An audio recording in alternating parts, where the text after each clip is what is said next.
Dus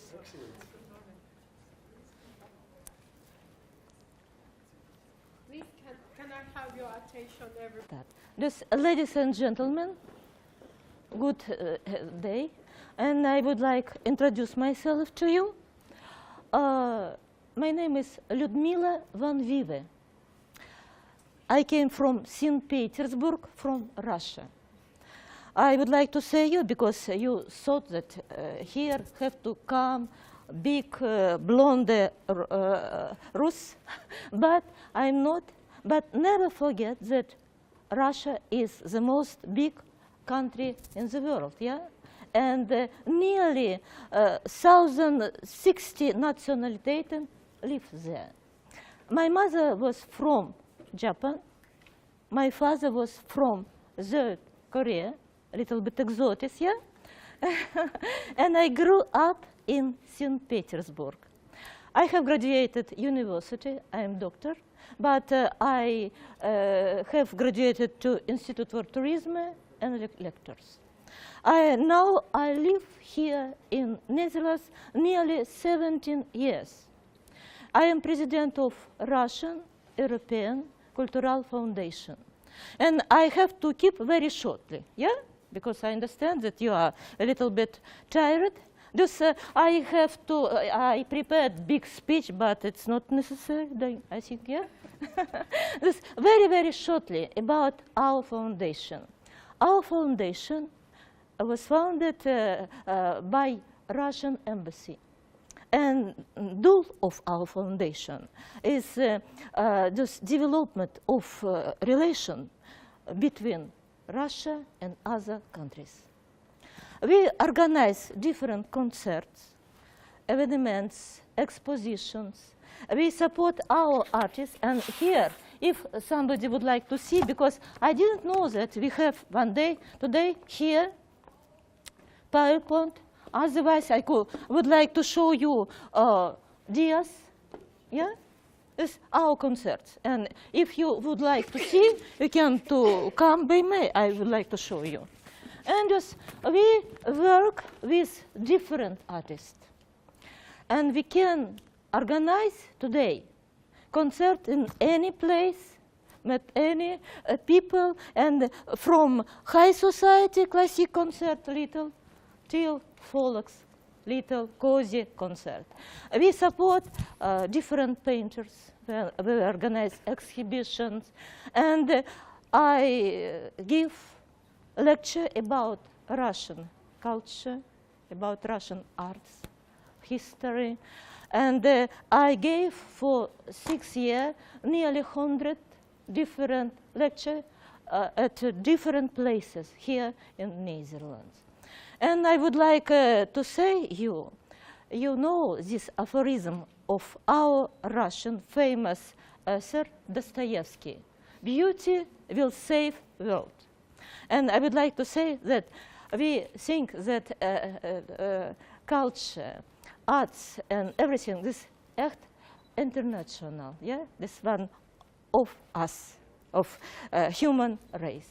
And this, if you have question, I would like, with great pleasure, to answer you. Yeah, and yeah, I have to keep short.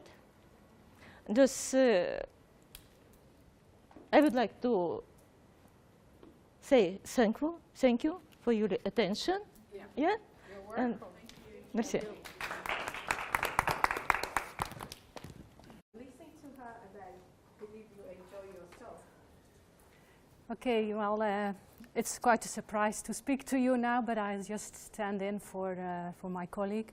I think I can add to experience, because I'm an expert experience, because I lived in Poland, and I lived in Indonesia and in Italy. Now I live in Belgium.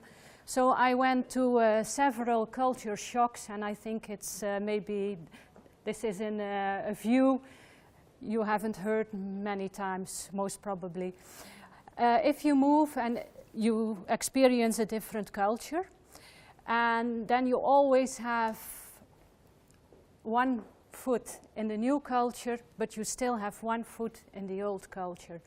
And then it's very important that at that moment you are not you are feeling homesick, but that you don't stay homesick, regretting all the things that you miss, but that you open yourself and that you move your weight to the other foot that is in the new culture, and that you try to embrace all the things a new culture can bring you. And this, of course, is a process that takes quite long. I went through the transition 4 or 5 times, and a book that also helped me in my journey was a book. It's written by Dr. Howard in his talks with the Dalai Lama, and it's called The Art of Happiness. And what I learned in this book is that you approach people or different cultures on a base of everybody is equal. You don't try to be prejudiced, but you try to have an open mind and a positive view on all the things. Because a lot of times you don't understand the reactions you have in a new culture because you don't know them. You don't know. Then you feel, especially in the beginning, you feel it personally, and that's the last thing you should do when you are in a different culture. Don't feel it personal, but see that it is like you don't have the understanding of that culture yet. And the book also says that you need a lot of patience, and as this is a very valuable personal thing, it's very good that you experience all these situations, because in all these situations you can train this patience, so you can train yourself. If you start to travel around, you feel comfortable in the world, and I think that is very, very important. And then you grow in your intelligence. So that's what I want to share with you. I don't know if you have questions, but okay. Yes? I lived in 9 countries. Yes? Working for the UN for 20 years. So I've been moving around a lot, and I share your experiences to a large extent. What I experienced was the hardship of coming home. Yes, that's in the... And I think that's what you're more preparing yourself to go outside. Yes. To prepare yourself to come home to Yes. a changed society. Yes. But we don't feel that the society is changing when we are in it. But when we leave it, Yes. and I was out for 20 years in one go. Yes. Yes. Without, Yeah. I was home for holidays, vacations with the children, etc., etc. But I wasn't home staying. Yes. So when I came home to Norway, after 20 years outside, Yes. I Yes. found a completely different society. Yeah. And we are not prepared for it. And the society has also not prepared itself to get us back. Yeah. And Yeah. I think that's the reality. It's like a bigger shock for me to come home Yes. than to go and Yes. settle in Tanzania. Yeah. It was the first country we moved to as a family.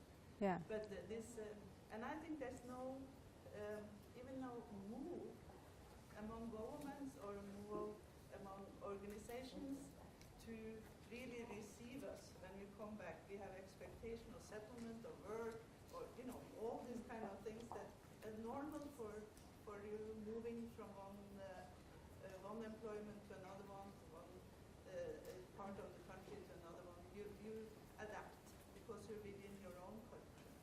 But Yeah. when you come from having my last posting was in Namibia, and I come home, and I had been the chief of the UN in Namibia.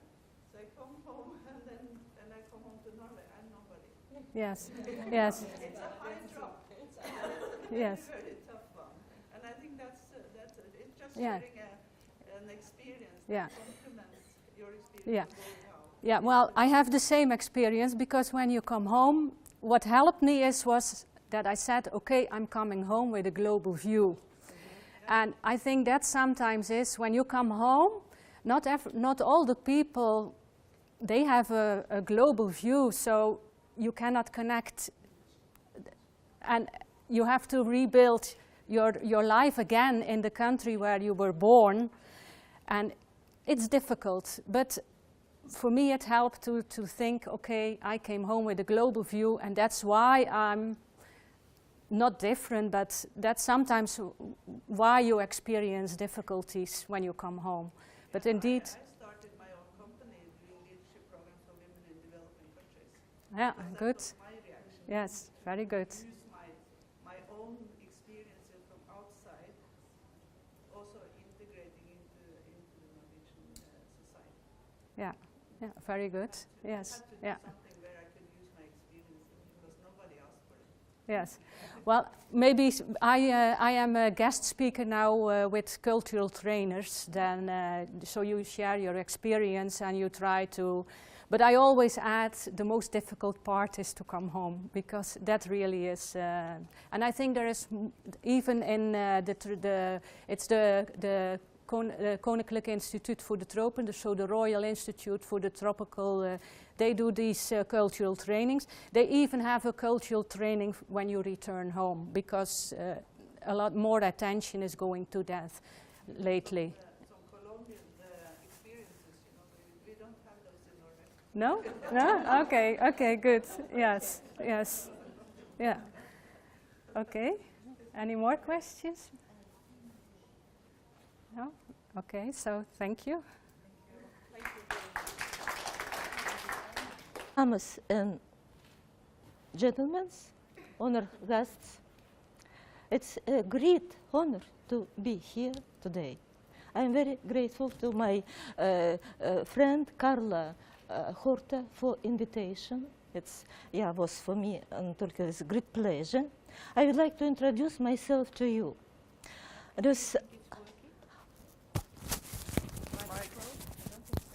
Working?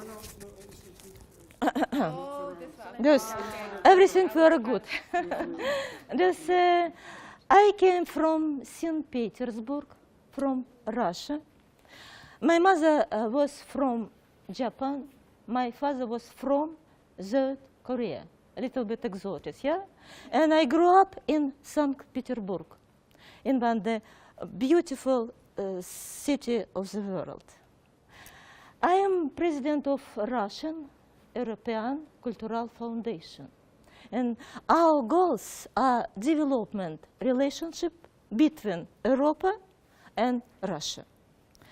We organize different concerts, events, exposition.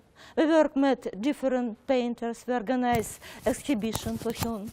And I would like to say, today we work with 1,000 high professional artists. That we can organize concert of any level, from high society, classic, big concert, till little cozy folk concert. And I would like, I have to keep very shortly. Yeah, you are tired, and I am here at this place second time. But if you have a question, I would like to show you a little bit photos. One on the Stichting, because we give a lecture about Russian culture, about Russian culture. We organize concert. Yeah. If you have questions, I will be with great pleasure answer you. And what else? I would like to repeat my aphorism of famous Russian author Dostoevsky. He said that beauty will save the world. Thus, we think that we can support. Thus, we can support Russian artists. They work here to find human place, to share art, to share his work. And I would like to say thank you that you would like to listen to me, because I make big speech, 15 minutes, but I don't think so that it's necessary now. Yeah, just I keep very shortly. Thank you very much. Thank you. Many experiences in different developing countries. I was from South Sudan, I worked in Iran. Excuse me, just You need it for your. I don't think we're. Yes, you may fetch it. can you keep this in your hand or Yeah, I'll do that. in the inside pocket? Maybe. There's no pockets. No pockets. Yeah, I worked in. Just run through a few countries. I started in the Maldives. Yeah, so I really went on holiday. Huh? People think so.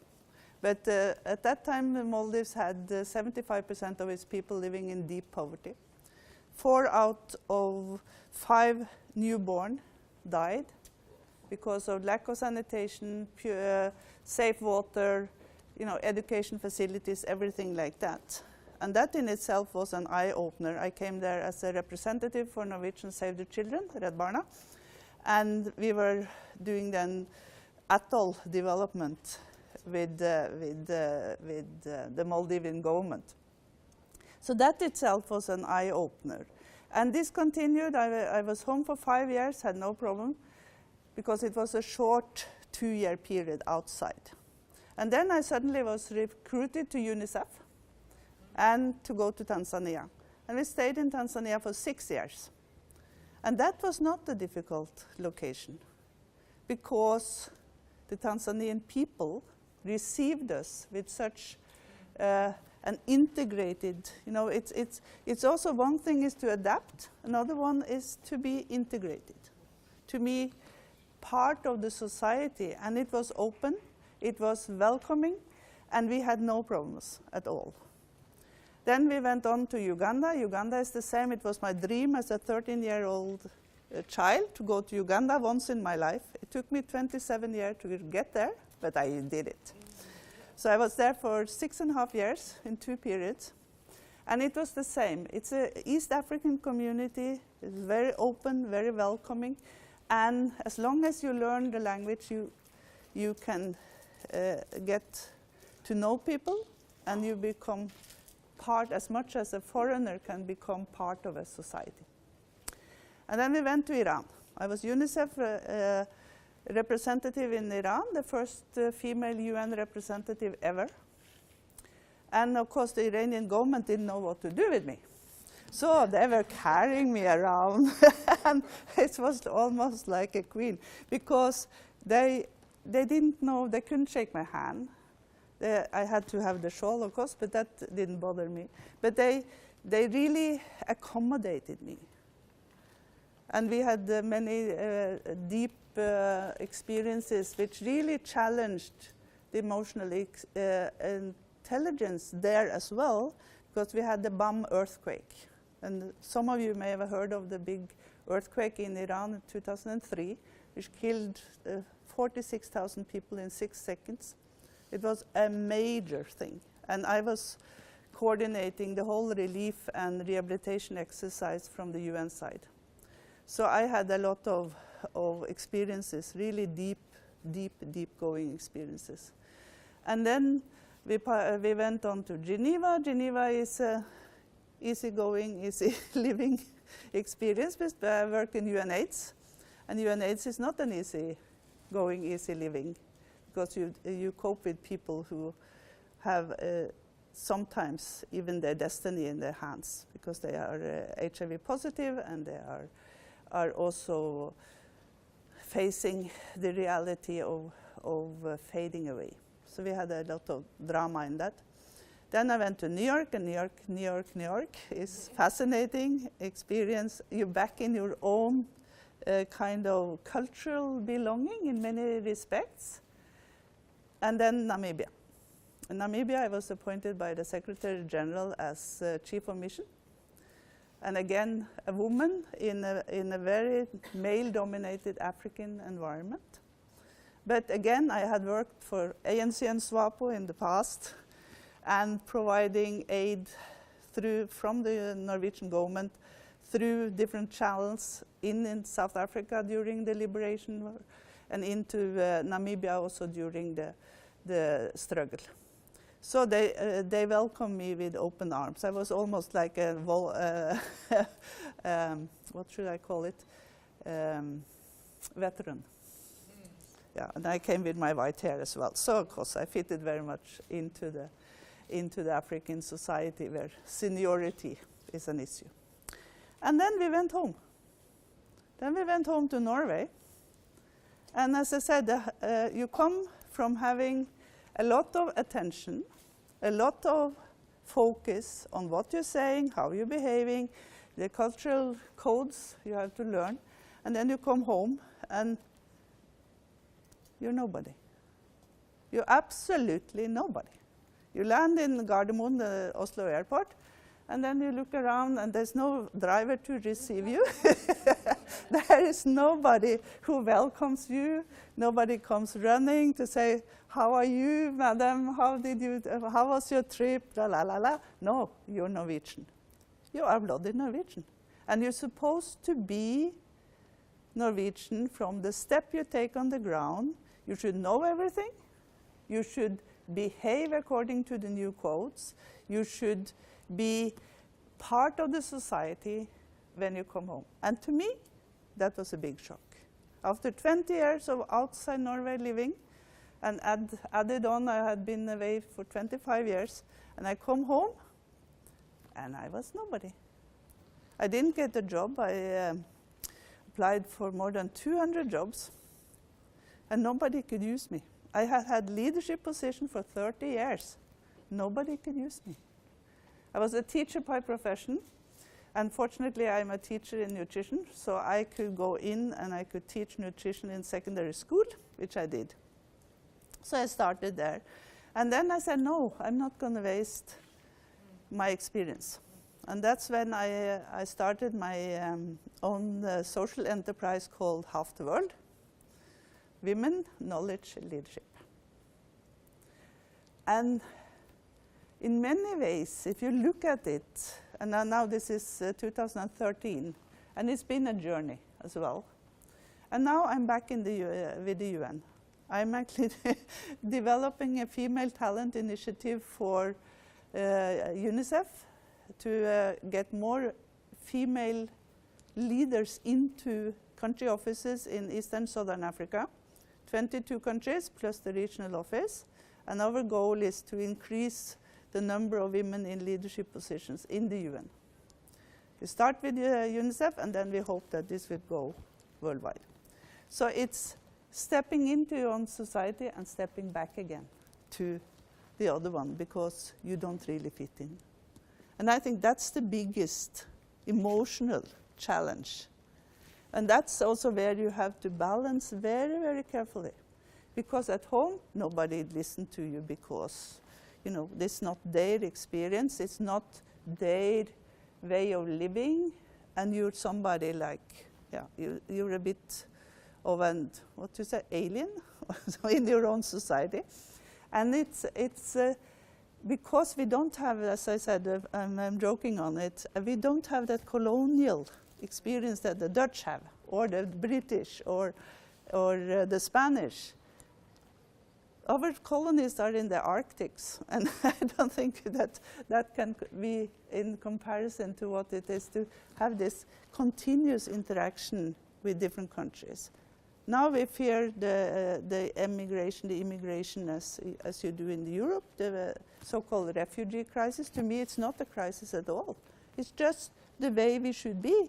It's the way that we should interact between different societies and different people. We are the same people.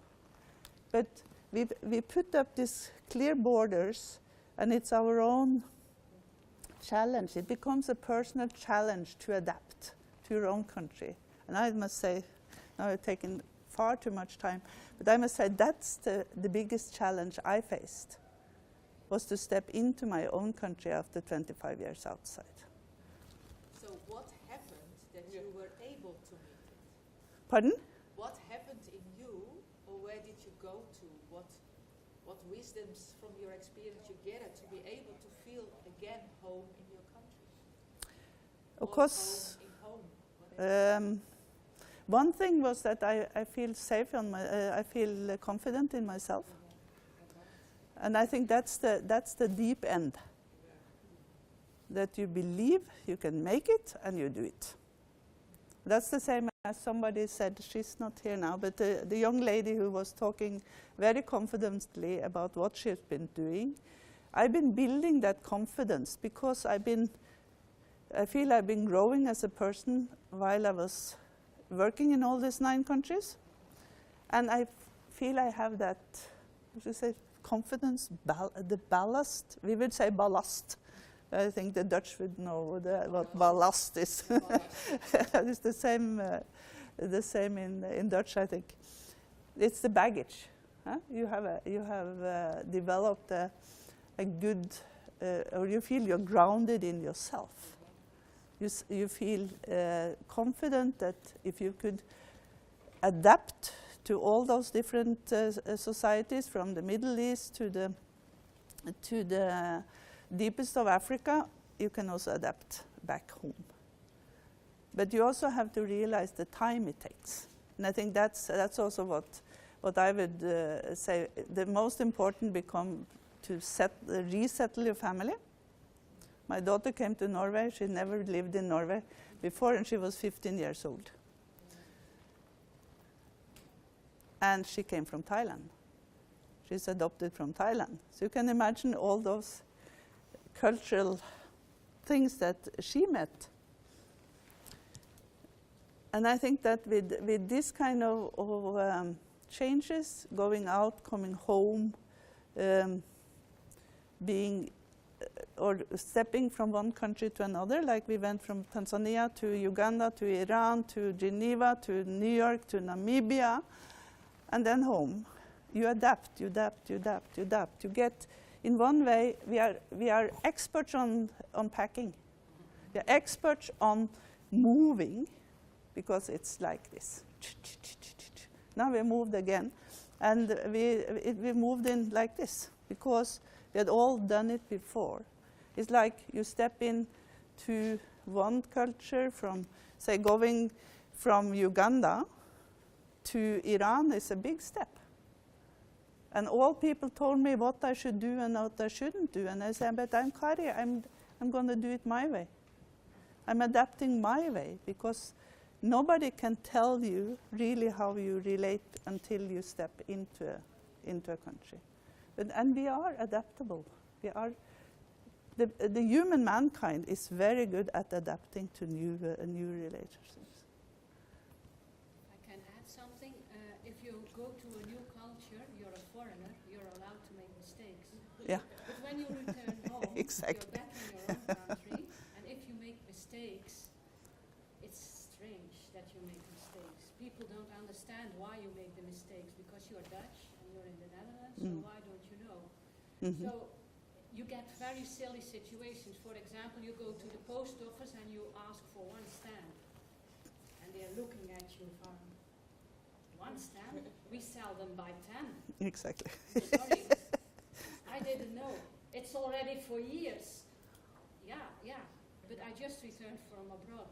Aha, but it's these type of reactions you get all the time, so, and that makes it difficult, because so many things changed you are not aware of. And but you get there, because as you say, you adapted to the other countries, you will adapt again. But you always feel, and I think that's what I say, you return home with a global view, so you always will be a little different than the Dutch. And I think that's probably bottom line. When you come home and you have all these experiences, you feel your whole life is there, and nobody wants to listen to you. Yeah, and what That's I find the- that's interesting the is that you broke down the borders in yourself. So you become more of a global citizen. Yeah, Yeah. And I absolutely. lived abroad for 5 years, Yes. which is not as long as you. I know, but But I love to go to other countries Mm. because I become very aware of the way I've grown up and how I look at the world through those eyes. And all the other ways enrich me, Yes. but also make me question what I think is normal. Yeah. I find it very inspiring to go to other countries, get different views or different ways, because it enriches me, it enhances. Yeah, definitely. But what I am arguing for, at least at home, is that we get into the school, the education system, some globalization education, because we're going to be needing it more and more. That we need to know more about cultural codes. We need to know more about how we can enrich each other with experiences and knowledge instead of building walls just to see what's going on in the US for the time being. And we are putting up personal walls as much as we're putting up physical walls. And I think to break down the walls, break down the fences, I think we will all have to acknowledge that we are not going to be the same societies any longer from now on. So, thank you very much. Thank you for listening.